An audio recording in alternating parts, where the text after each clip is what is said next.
This is Lightning Power Lunch, presented by Reef Rum on the Lightning Audio Network with Dave Mishkin and Greg Linnelli. The fact that we scored right away after they, took the lead, I thought that was a big thing for us. We didn't have to chase the game, get the two quickies in the second, and then you take advantage of a team that played a pretty emotional game the night before.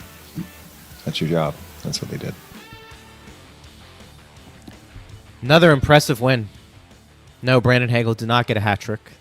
That was fun. Did they not announce the goal change in the building? Those were a lot of hats that came on the ice. And look, the enjoyment of throwing your hat on the ice maybe offsets the pain of knowing that you spend money on a hat that is no longer yours for a player who did not actually get a hat trick. But I don't know. Did they announce it in the building? I don't know. It was a sneaky change. It was in between the second and third. I think we were shocked when they did make the change initially. I was like, really? Yeah, it looked like Cirelli put it in. Really? But, Chief said, I don't know if it was on air or off air last night on the last call, but he said he talks to some people about, what do you do with those hats? And he said, we put them in a garbage bag. We basically keep them for a little bit in case somebody wants to come down and claim them. And then if it goes a certain time, then they give it to charity. Would the people even know where to go to claim them? I don't know. When you say down, where is down? I don't know. Get access to wherever down is? Who knows? Maybe in the dungeons somewhere. Yeah. It's not like you can just walk around the concourse at Benchmark Santa Claus International have a Arena. Big garbage bag with hats. Where are you going? Where are you going with that? But overall, yes, just another good performance by the Lightning. I think we talked about the Sharks' second game of a back-to-back, so maybe there were some challenges there. But the Lightning first game back from a road trip's a challenge too. So I think that's a wash in some ways. The Lightning just another good defensive outing where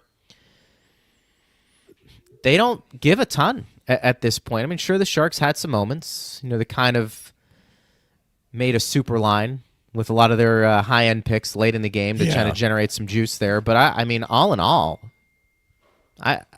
tough to complain, partner, again, about what this Lightning team's accomplishing. And a pretty methodical win last night against a pretty good San Jose team. Yeah, San Jose had a much better showing last night they did. than in early January in San Jose. And you know what, Greg? I understand what Coop is saying. Like, they did have an emotional game the night before. They had a big road win. They had a goalie fight. Like, all that is true. I thought they brought energy through the game, maybe up until the last 10 minutes. The last 10 minutes of the third period, the Lightning really leaned on them. But the first 10 minutes of the third period, the Sharks had some ozone time. They just didn't get anything from it. And I think in the first period, they had jump in their step. I mean, that was a fairly even first period. Yeah. Like a little bit of back and forth. But what you said at the top is absolutely true.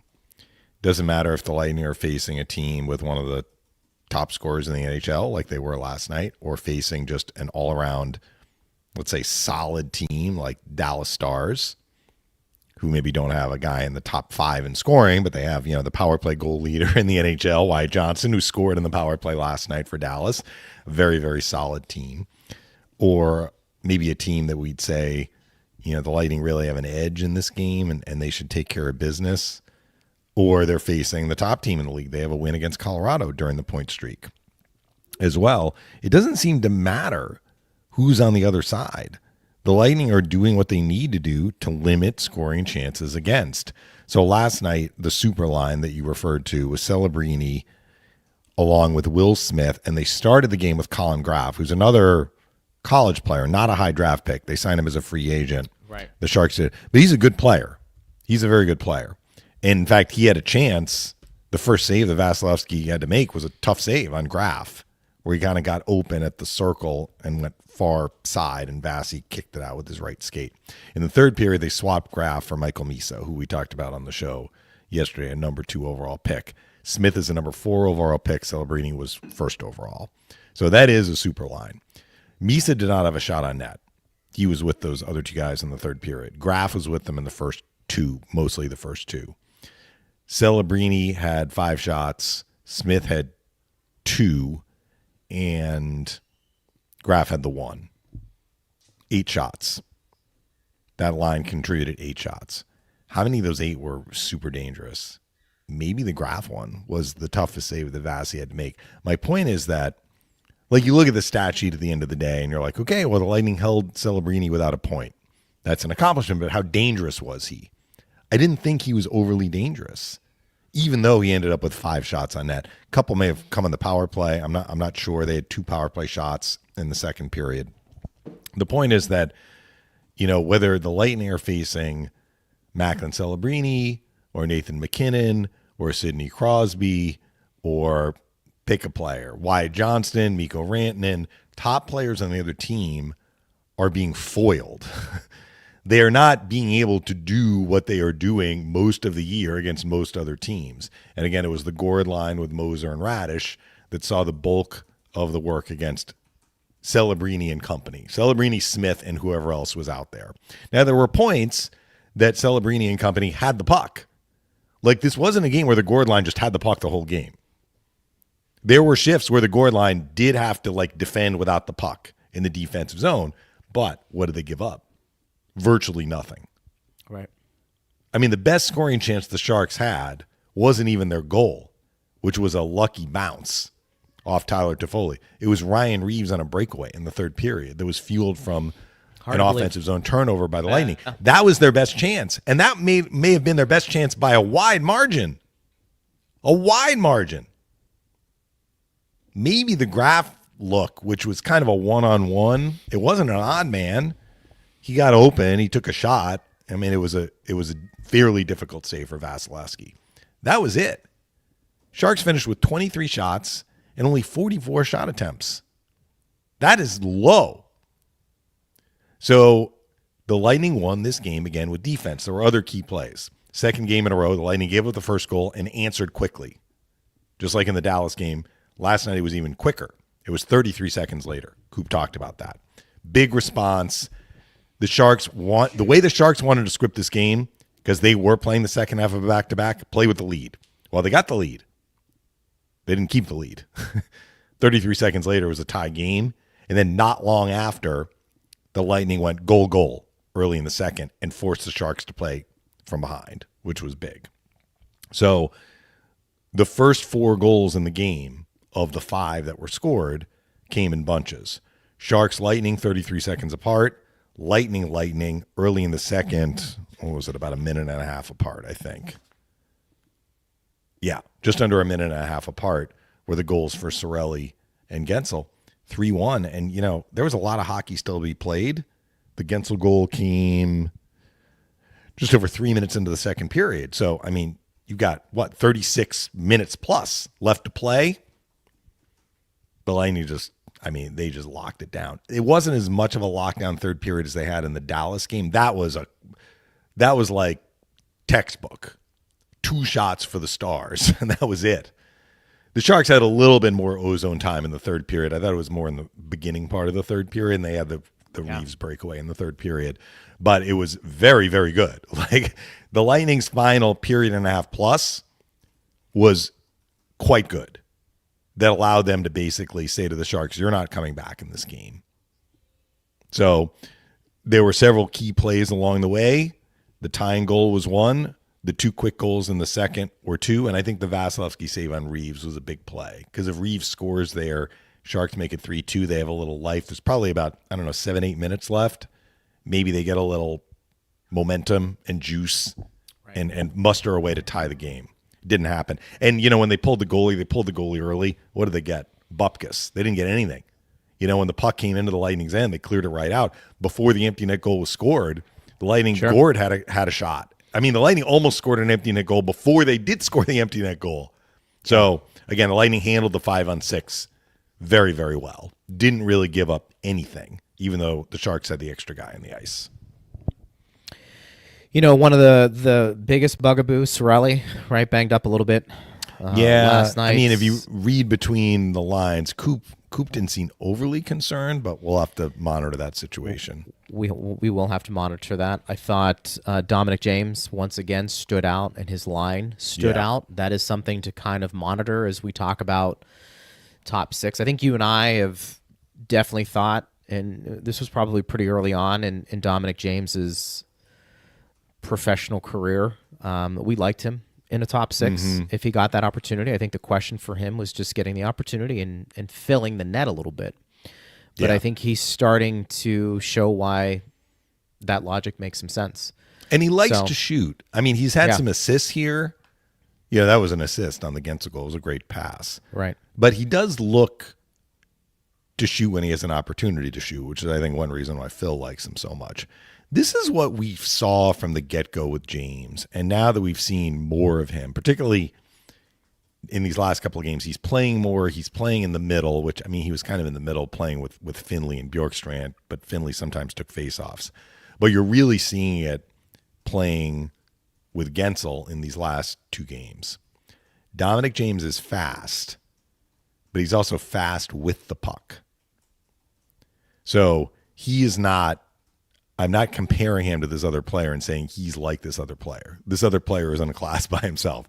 That other player is Connor McDavid. There's nobody like Connor McDavid in the NHL who can skate as fast as McDavid can skate and handle the puck at the same time. Lightning announcer compares Dominic James then.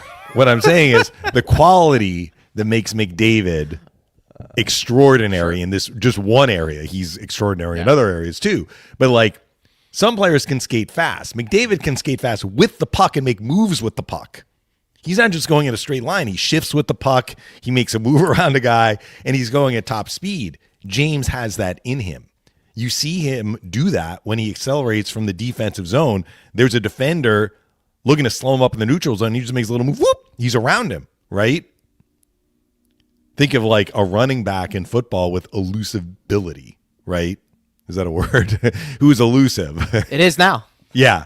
I may have messed that up. But you know what I mean? Like Barry Sanders back in the day. You just make people miss, right? McDavid has that. You can't really slow up McDavid because he can just make a move and get around you. And he can make a play at top speed. James has that in him. We're seeing that. He's very difficult to slow up through the neutral zone because he combines speed and that elusiveness. That's a word. I know that. That is a word. Yeah. Very impressive. And look, everything else, like he plays extremely hard. He's a puck hound. He's got great hockey IQ instincts. That pass to Gensel, it was like poop off his stick, right on Gensel's stick for a one-timer. The Sharks were caught out of position. We talked about this when the Lightning gave up a goal to Dallas, which was in a way kind of similar in that the puck got rimmed around the boards and it got disrupted. In the Lightning's case, Nick Paul was unable to get it out. He got stripped. Last night, it was the goaltender Askarov who tried to rim it around the boards, and Vincent Desharnais, it kind of handcuffed him. It was a tricky play. But because Desharnais is thinking, okay, I'm getting to the boards here to try and accept a pass and deliver an outlet, the Sharks are thinking breakout. They're not thinking set up defensively. So once the puck gets turned over, everybody has to scramble to the right spot, and there's some confusion. It was Toffoli got to Gensel late. But it's kind of hard to blame Toffoli, right? Like Toffoli is not thinking that he has to watch Gensel in front of his own goalie. He's thinking the goalie is rimming it around the boards. He's trying to get open to make himself available as an outlet. So that's why those turnovers in the defensive zone can lead to problems right away, because the defending team is not really in position to defend what might come after the puck is turned over. But James has to make the play there. If James hesitates, Toffoli gets to Gensel. There was no hesitation from either player. Gensel one timed it in too. Askarov really didn't have a prayer on that. You mentioned Desharnais. He actually falls down on the first goal. If you watch that play closely. On the Hagel goal you're talking about. On the Hagel, yeah. So he tried to come over, and as he's coming over, I don't know if he got tied up or he just fell. Yeah. That allowed the separation in the room for the Lightning to manufacture that play. So, just, small little detail. I don't blame him necessarily. I just think sometimes that does happen, but he does go down. The first domino to fall in that play was Sam Dickinson, who's another high draft pick by the Sharks. I think he was 11th overall. He has the puck come to him. He's trying to go D to D to Desharnais. And we often say this, like the puck literally exploded off his stick. I'm not quite sure what happened, but it didn't go where he wanted it to go, and it came right to Kucherov. And now again, the Sharks are a little bit in scramble mode. That was a bit of a bad bounce, honestly, on Dickinson, but he has to own the mistake. But each team got a bounce, right? Sure. Because Toffoli's goal was off a bounce too. It was, and I thought Vasi, when called upon, was once again fine. They're getting this wave of good defensive play, and then when there are some breakdowns, they are finding ways to make saves, which is a big deal. Kucherov, a couple assists, actually three. You kind of. I heard the last call. There was some confusion there about who was looking. JP was looking at sheet. it. Brian was looking at it. I think JP was looking online, saw the assist was changed. So Kuch is now third in the scoring race. So he's ahead of Salabrini by a point. I keep saying this: is it the quietest third place, just because it doesn't get a lot of hype as some other guys, but so be it. I think Kucherov is used to that. The other thing too, just to be cognizant of, on the Sharks' lone goal, it did come off a face-off loss, correct? Yes. So another tough night in the circle for the Lightning. I mean, it finished 28-22. Wenberg was really. What did Finley finish? Because it did feel like they were putting at out one there point in he was specific 0-3. situations. Yeah, I don't have the game sheet in front of me. Look He was 0-3. He did end up winning a face-off, but so what happened in the first period? We have talked about this a lot. The Lightning have, other than Finley and Point, who's currently hurt, all their centers are lefties. So if you have a face-off in the defensive zone to the right of the goalie, that centerman is going to be at a disadvantage. Andrechuk, who did the game with me last night, by the way, Phil is doing okay. Like, he had to miss last night's game, but doing well. But thanks, Andy, for sitting in. So Andrechuk has some experience taking face-offs.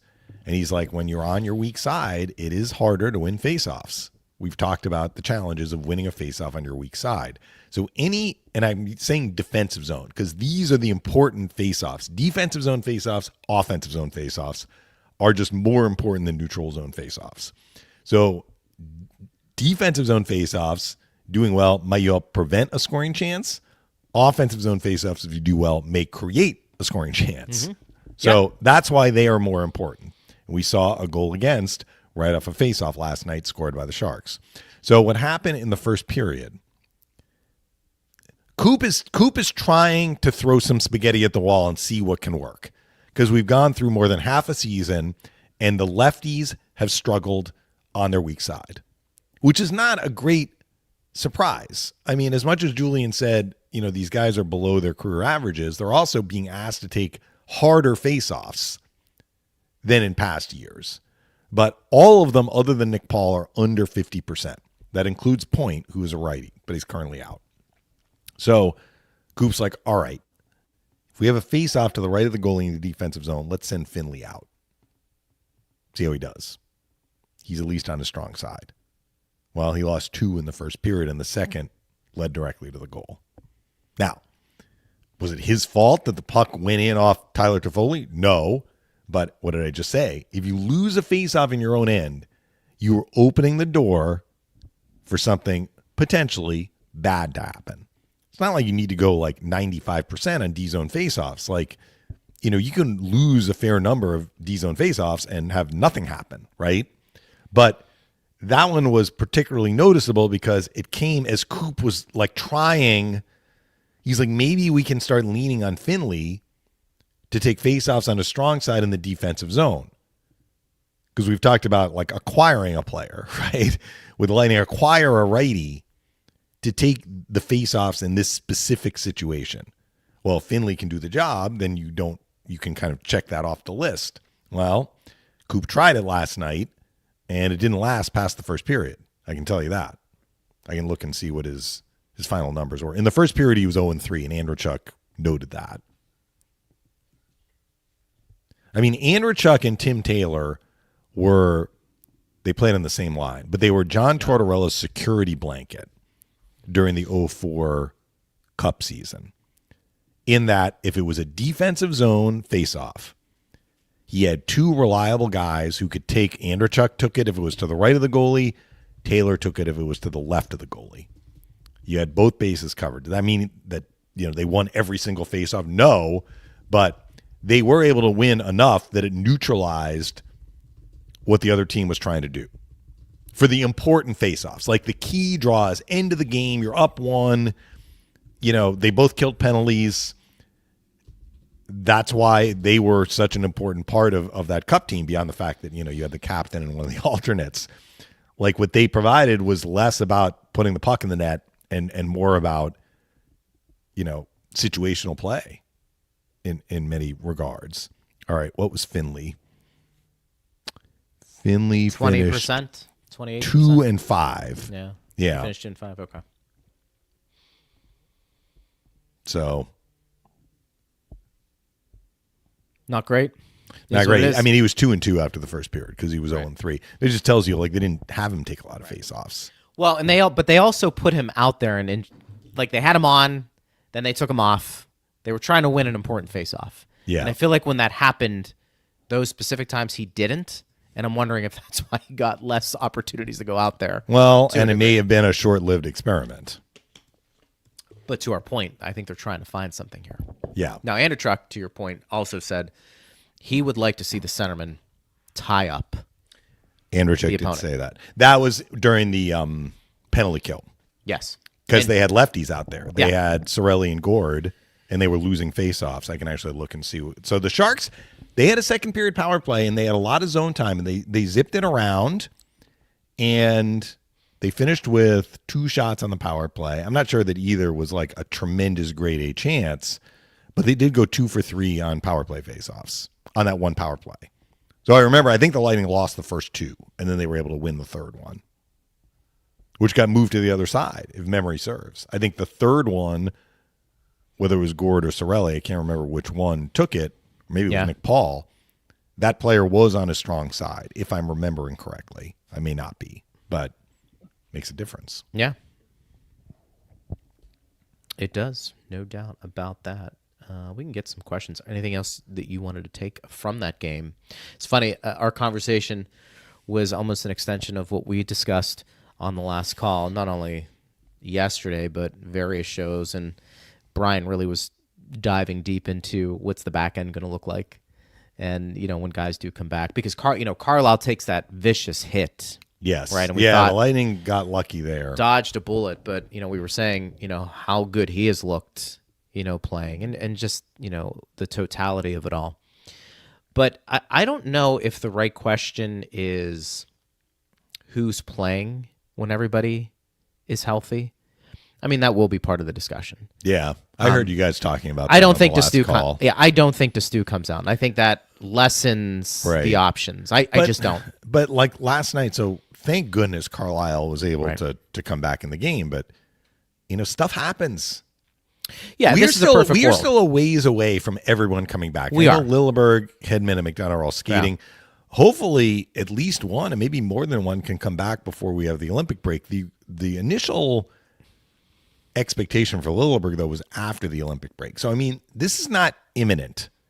When we say everybody is back healthy, and by the time those guys come back and are able to play, we may have other injuries. We could have had one last night. For sure. And but for the grace of... for the point of making this conversation. Flexibility for Carlisle. Yes. Well, thank goodness, because I pulled a grain just watching what he did. I mean, that was painful. So you're absolutely right. The chances everybody's healthy at the same time, just from what we know, is probably slim. But for the sake of the experiment, I don't know if the question's more about who's in, as does everybody go back to their typical role? Mm-hmm. And the point was, does Radish and Moser end up just taking, not only staying together, but the tough assignments? Well, I think for sure they stay together. Yeah. I don't know about the tough assignments. So we actually have a little bit of a sample size here, Greg, because since Moser and Radish have been together as a pair, we've seen both Hedman come back for 2 games plus a period, and McDonough come back for 3 games. I think McDonough played 3 games. So when Hedman came back, they had him with Crozier on the third pair. Now, he'd missed a fair amount of time, right? And he played the 2 games, and then he played a period. in Montreal and pulled himself out. So they had Victor as the third pair, lefty D, playing with Max Crozier. Because at that point, you still had Lilleberg healthy, I believe. I'd have to go back and look. These games are kind of running together. I think Lilleberg was healthy. Lilleberg was playing with Destu, and Moser was playing with Radish. Hedman then goes back out. Soon after, McDonough comes in. At that point, Lilleberg was injured.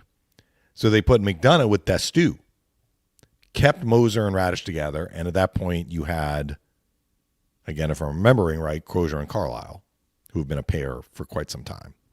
So when they had McDonough and Destu, it wasn't for long, but I do believe they had them more in a matchup situation. But then you're playing kind of with house money, because maybe you want McDonough, let's just say McDonough and Destu, because Chernak was still out at that point. If it's McDonough and Destu playing as a pair, and they're your shutdown pair, maybe you get that matchup, but maybe you don't. Maybe there's an icing, right? You can't get the matchup. Maybe you're on the road. Well, you have Moser and Radish, right? Yeah. And they've been doing the job. So I think it's kind of a win-win, depending on how they want to work the lineup.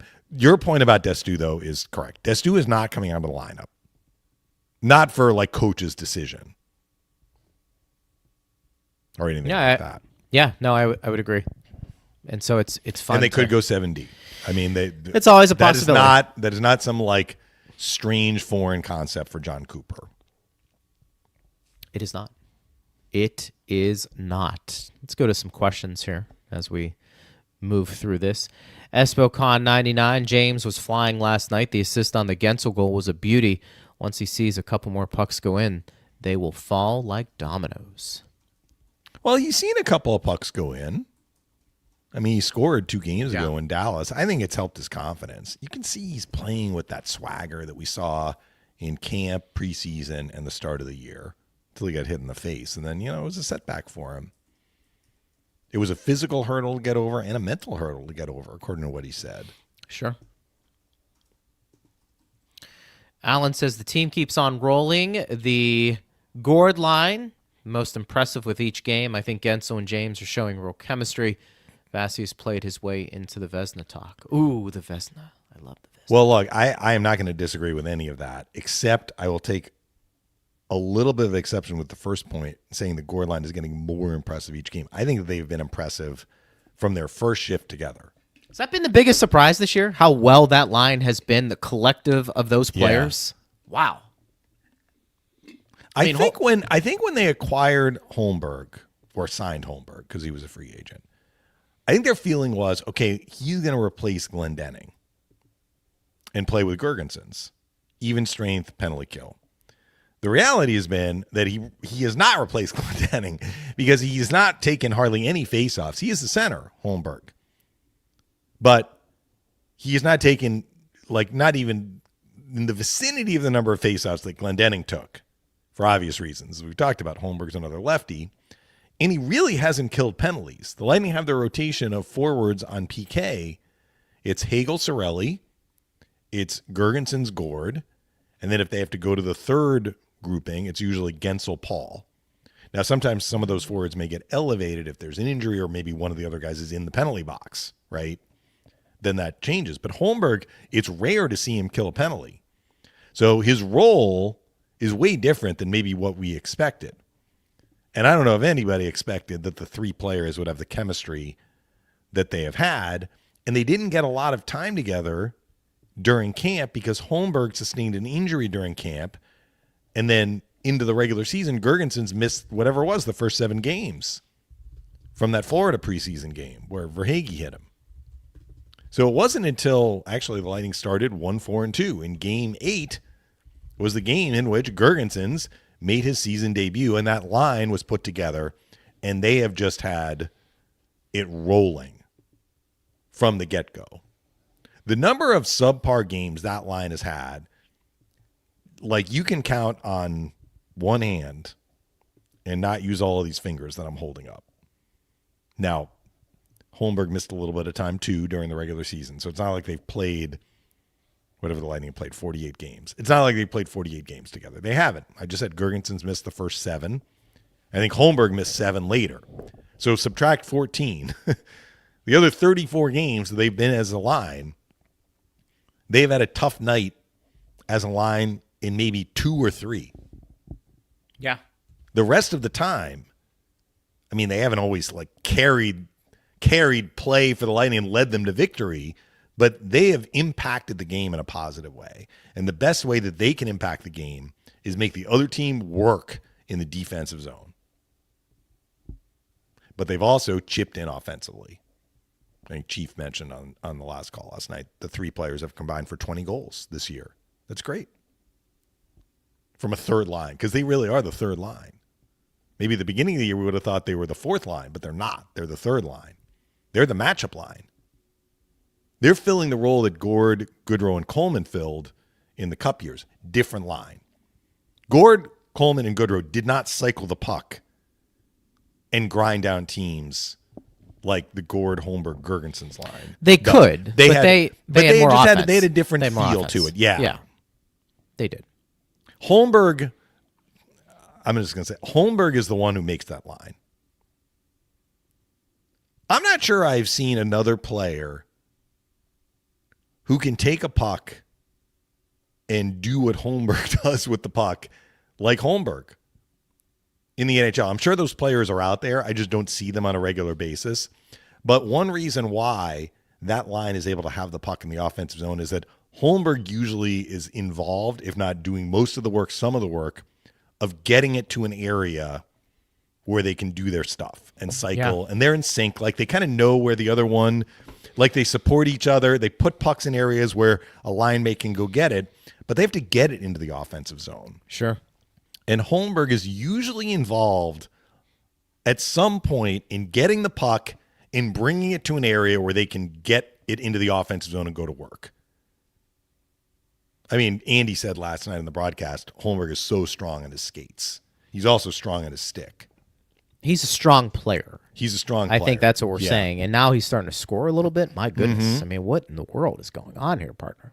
Remember in preseason, people were like, the Lightning need to get an enforcer. And I mean, I don't mean to be. Well, they did. But that was what we heard from the fans. Yes, and they did. But they were like, why did they sign Holmberg? Like people wrote us on the show. Like, why did they go out? Yeah, they need a Tom Wilson. Well, like Tom Wilsons don't grow on trees, right? I take a Tom Wilson. So everybody would like a Tom Wilson. The Lightning coming off back-to-back playoff losses to the rough and tumble Panthers. I think it's understandable that some of the fans who follow the Lightning were like, the Lightning needed to address more toughness. And look, they added Sabourin. And they added Douglas. So they did that. At the time we were getting these comments, though, I think the fans didn't really recognize what kind of player Sabourin was, and they hadn't gotten Douglas yet. And what I said, I didn't know Holmberg as well as I know him now watching him play, but I remembered it registered with me that he was a really good defensive forward when the Lightning played the Leafs. And I'm like, I think Lightning fans are going to like Holmberg. But he was hurt in preseason, so we didn't really see him until the final game. He didn't play in a preseason game until that brouhaha against the Panthers. And Gergensen's got hurt in the first period. They barely played together at all.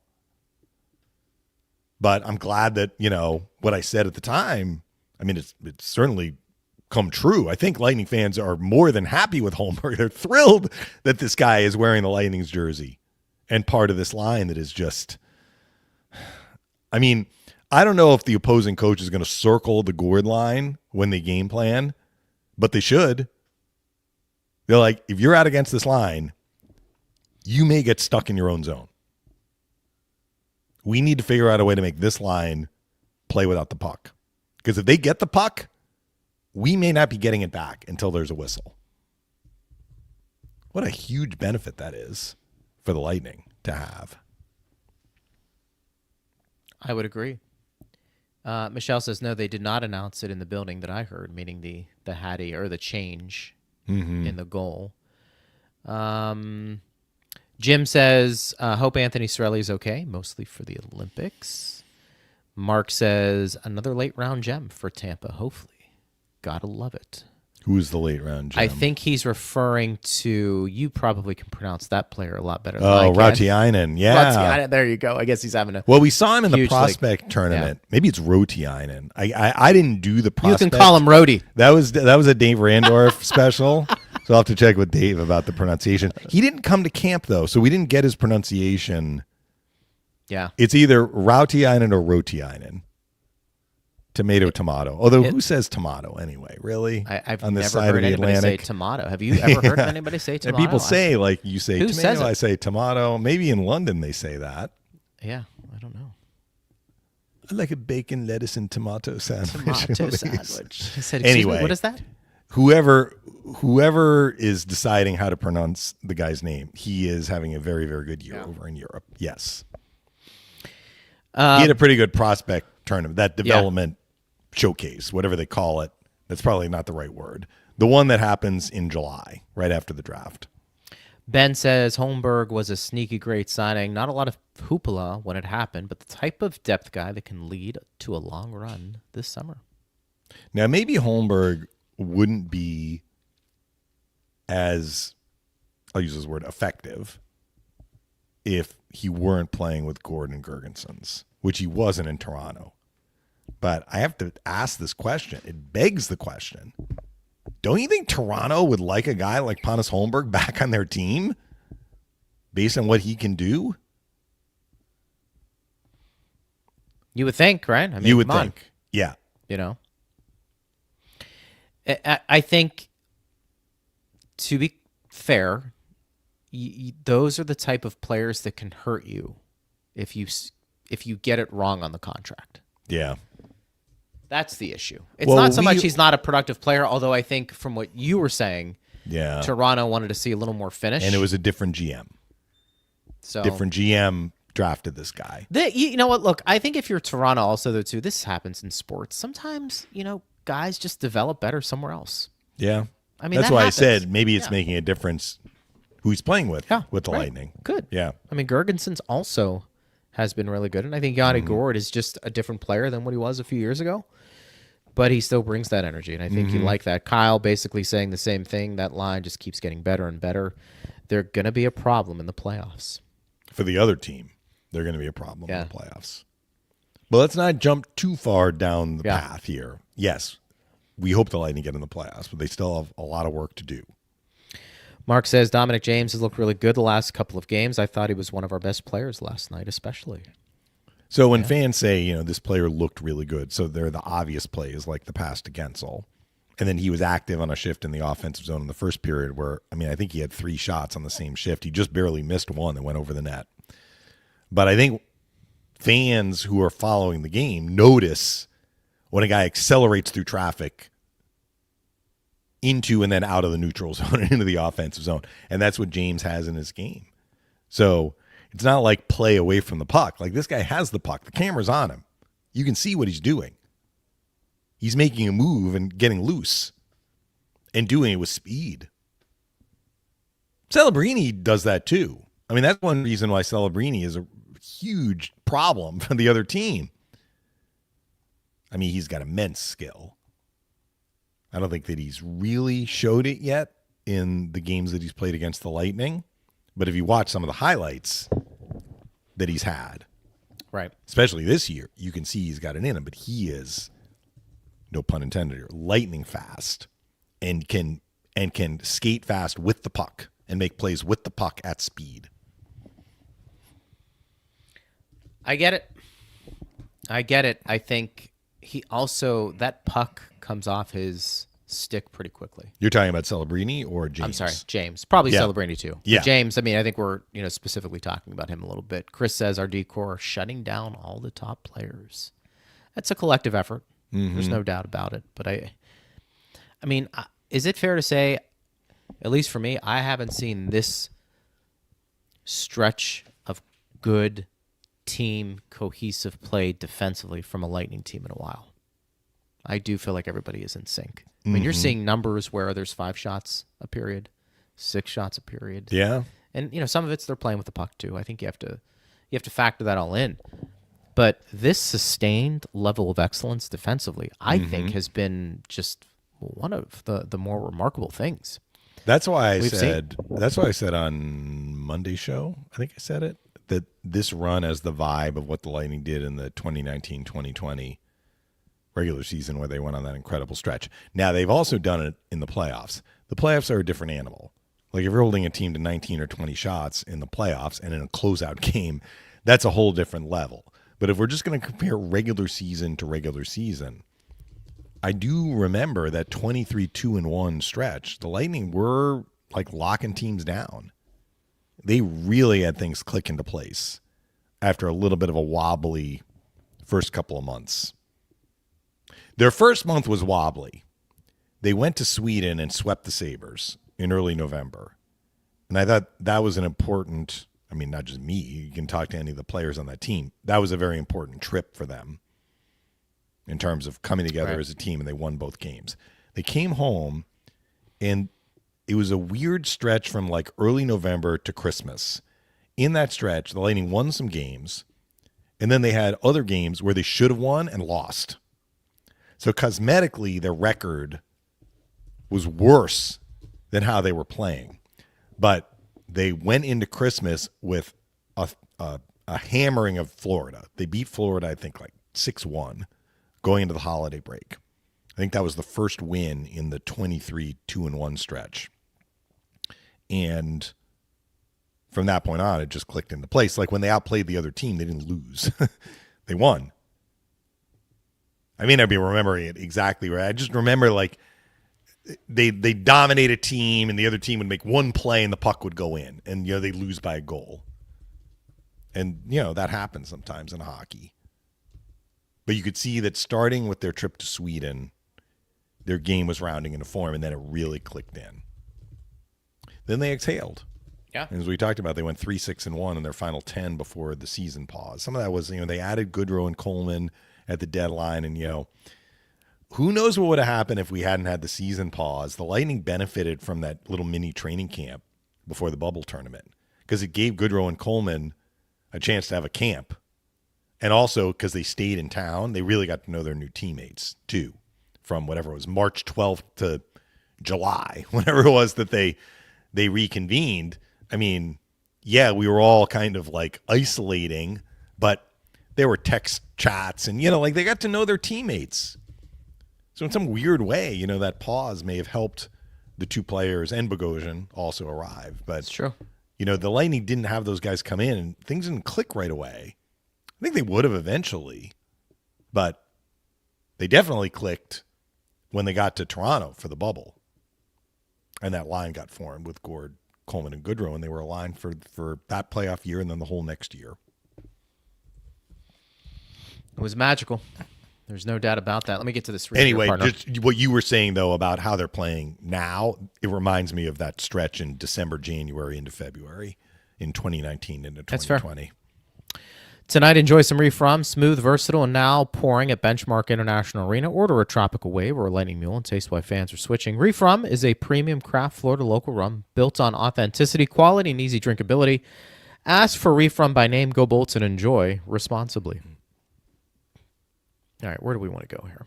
Let's get to some more questions because that's why we like it. This was a funny one. We didn't talk about this, Carl. Somebody shot High Note's face on the Jordan logo and put it on a shirt. Yeah, we didn't even talk about that. I've never seen that penalty called ever. And I guess a coach. Maybe Yeah. I've seen it with a player, and maybe not even in a Lightning game, but I've seen it in the NHL. I've never seen a coach get called for a penalty like that. You just can't interfere with the puck, right? I mean, that's what we found out with, I know Steve Carney tweeted I guess out. letter to the law, Yeah. it's a penalty, but the puck clearly was not going out of play. They just didn't like that he reached up. In case it was going out of play, he reached up to prevent it from going out of play. He also says, excuse me, if the Gourd line stays healthy into the playoffs, just how great would that tool be? A line that can frustrate the tire op main lines, then your star lines can run with it and score.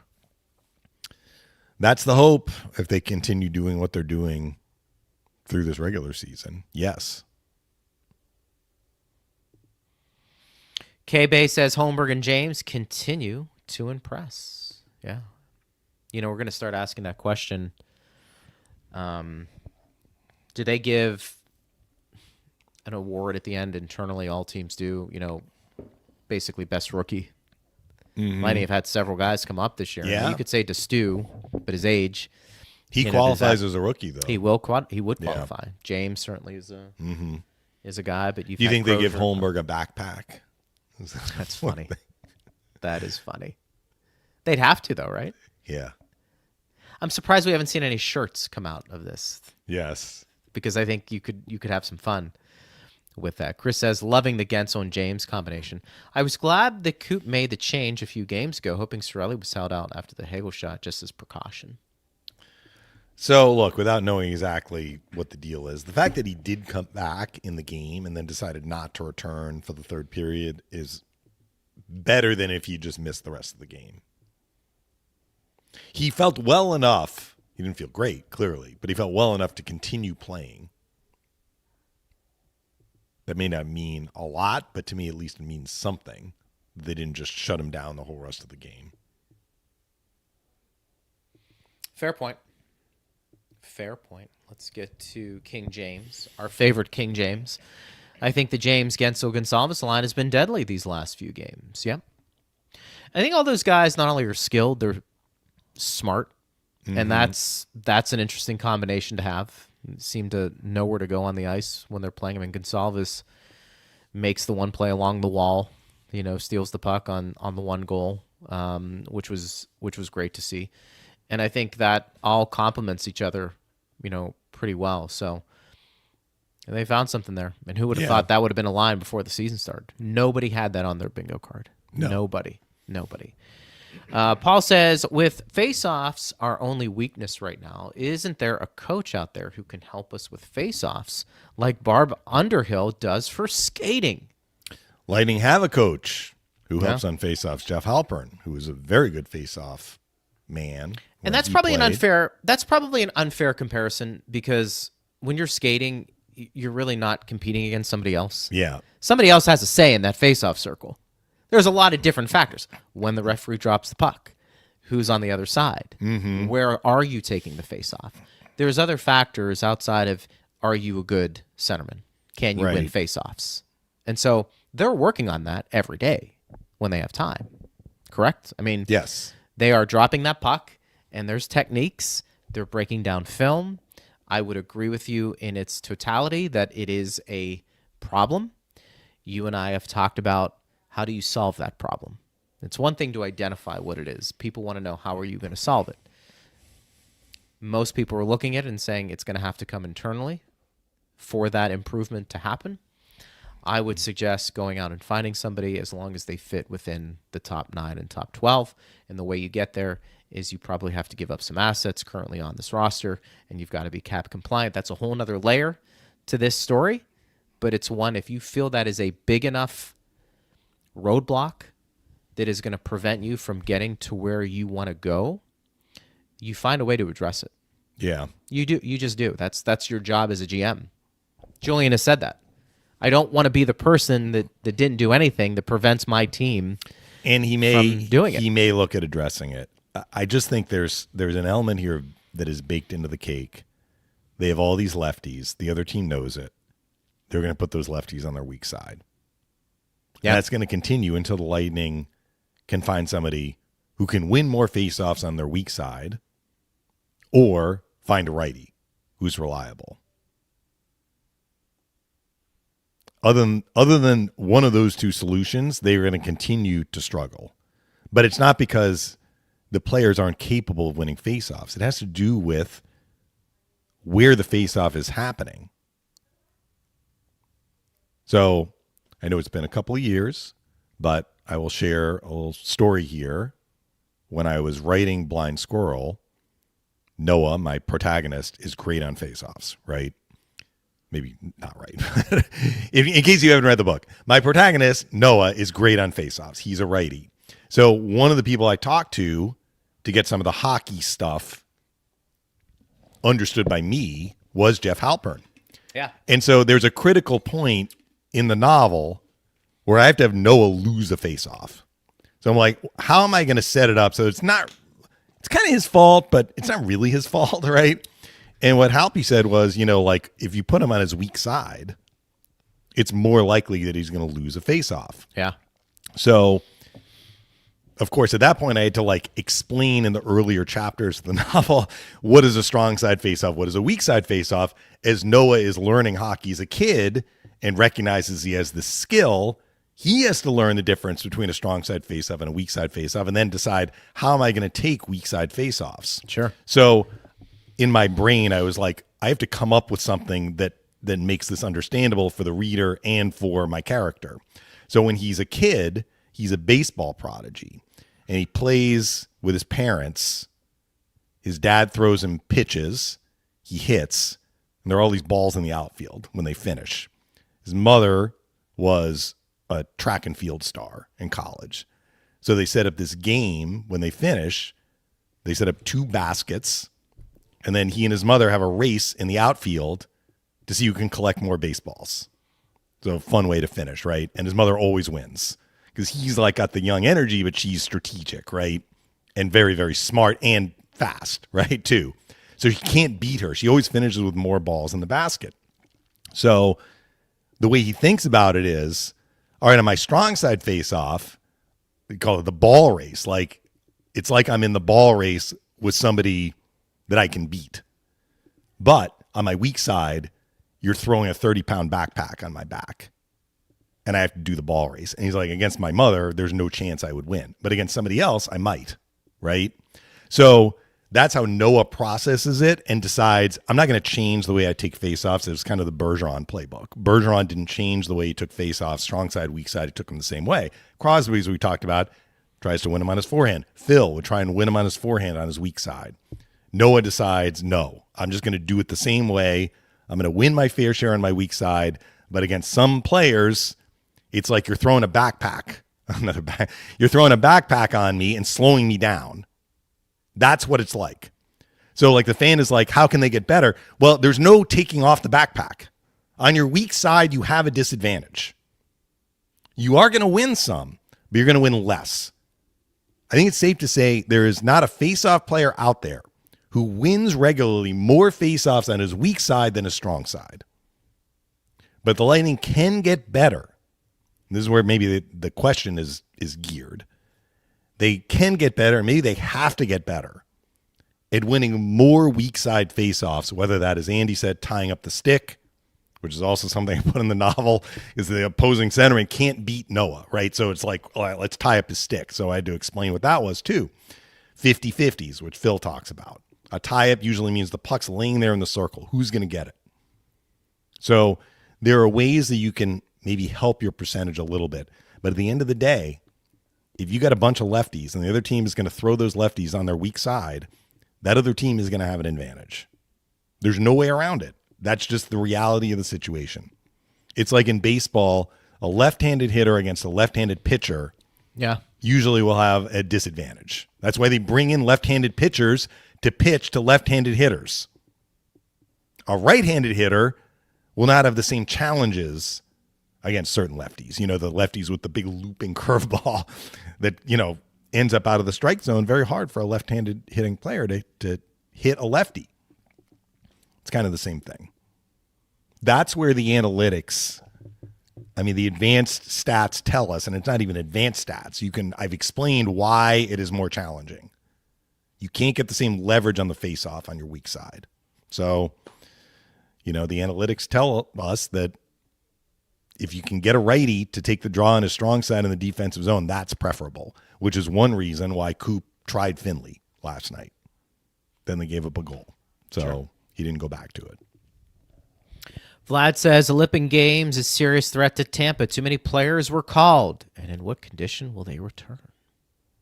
That's always you can take that one, Greg, because I know you feel strongly about it's the risk you take. Players wanted it. The players wanted it.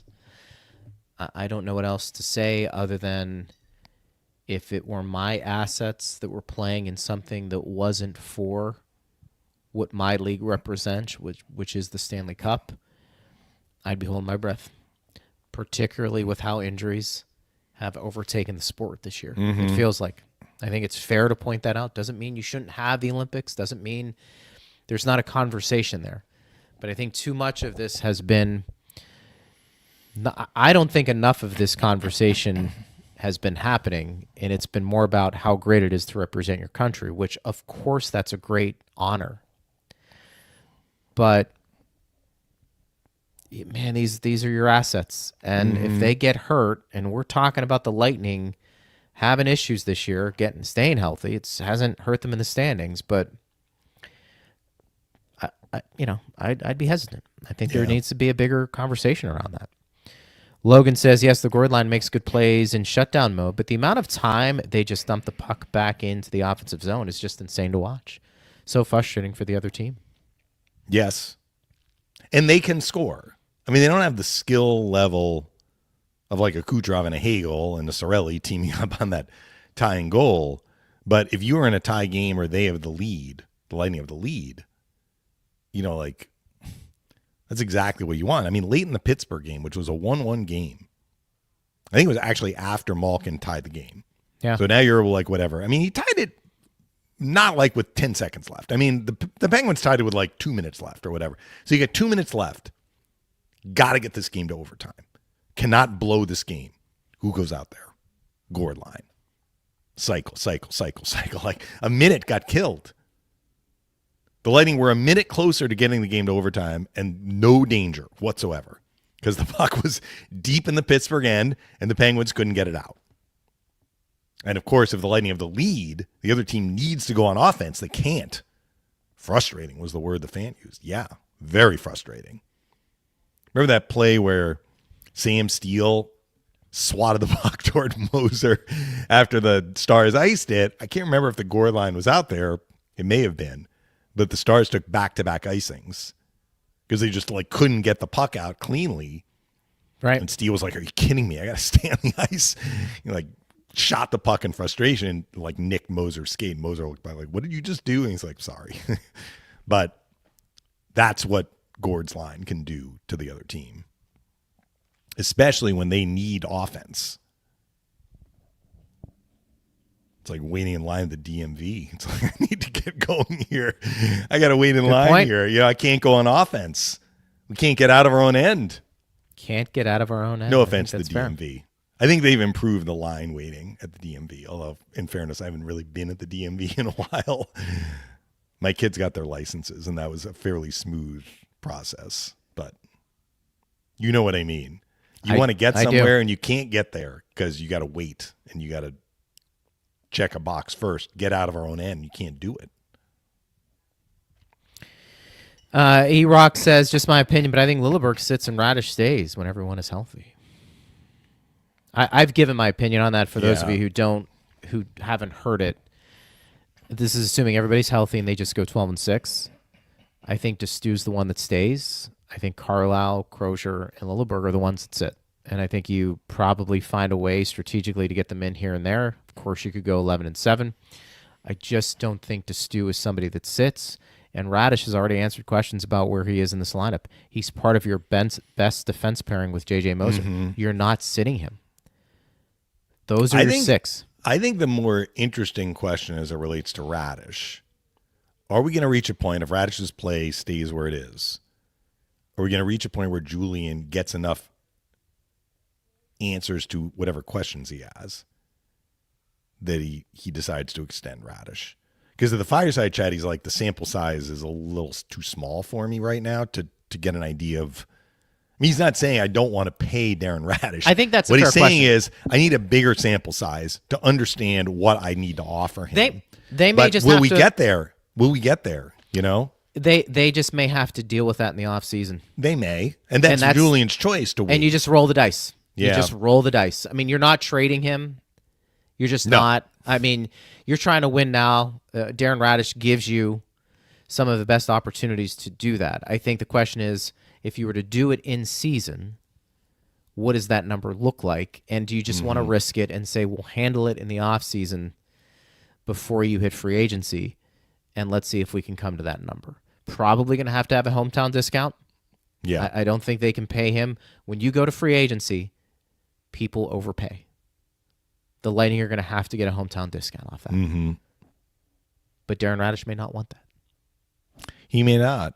You know, I'm looking at his numbers right now. I mean, assuming that nothing major changes, like he's able to play the second half of the year, what's remaining in the second half of the year, assuming his role doesn't change, he's still playing on the first power play unit. You know, he's going to finish for sure in the top 10 among defensemen in scoring, and possibly in the top 5. I mean, there you go. I mean, that is There you go. Again, top 5. And I mean, he didn't really have anything going in the first month plus of the regular season. He started from a farther back point than these other guys. who had that at the beginning of the year? I mean, this is the other thing. People want to know why the Lightning are where they are right now. Partner, understand how many players are exceeding expectations. Who had Moser approaching plus 40? Mm-hmm. Who had Radish in the top 10 in scoring when it comes to defensemen? Who had Dominic James playing in a top 6? Who had DeStu coming in and playing the way he has? Nobody. Mm-hmm. And that's how you have the season you're having. I mean, it just really is that simple. All right, so tomorrow we will be back at it. Power Lunch on Lightning Radio. Power Lunch. And then team heading to Chicago. Yeah. I'm going to be home for these next 2 road games, and then the Lightning don't have another road game until after the Olympics. And my wife is doing very well too. Good. In case some of the fans have asked. So yeah, she had her follow-up appointment yesterday. All good. Just takes time, after surgery. You're kind of limited in they tell you to be limited. Some people don't want to be limited, and then you have a setback. So we're going to make sure that she takes it nice and slow. And again, thanks to the Lightning for letting me stay back for these few road games. for sure. We know that's important. Family first. Yep. As we always say. We'll do it again tomorrow. And thank you, Steve Ersnick and Jared Johnson, as always, for getting us on the air. Thanks you for listening. We appreciate it. I'm Greg Linnelli. You've been listening to Power Lunch on Lightning Radio.